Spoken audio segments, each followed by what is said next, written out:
Next mo natin, Section 5. Ito pa yung maganda. Page number 3. Section 5. Section 34K. The National Internal Revenue Code of 1997 as amended is repealed. Pag sinabi pong repealed, pakiguhitan, cancelled po yun. In the succeeding paragraph is renumbered accordingly.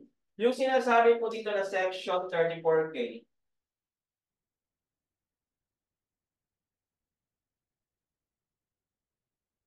para po yan sa deductibility ng deductions natin sa ating gross sales for income tax purposes. Anong sinabi dyan?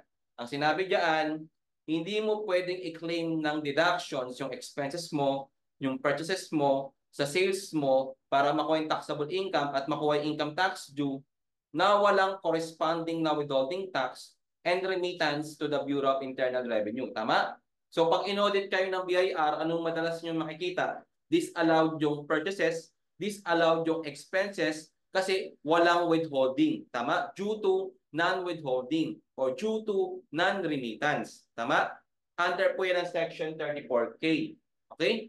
Ngayon, tinanggal na ng BIR. So ang ibig sabihin, pwede na tayong mag-claim ng deductions natin sa ating gross sales or gross income for income tax at income tax. Kasi magkaiba yung VAT at percentage tax. Tanggalin nyo yun. Pang income tax lang to. Itong Section 34K. For income tax purposes, kahit na walang withholding tax, pwede na.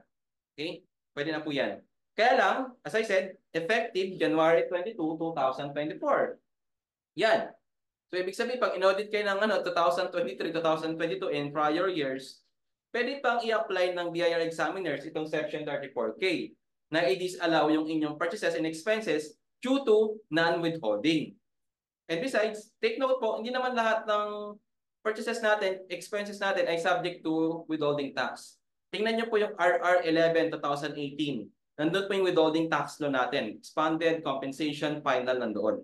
Okay? Tinanggal na po siya, maganda po siya. Kaya lang, kahit na tinanggal yung Section 34K, required pa rin po tayo mag-withhold sa iba nating purchases and expenses.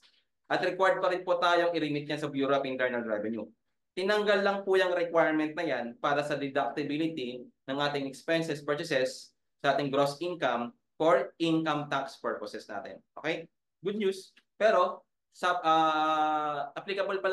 applicable lang siya sa 2024.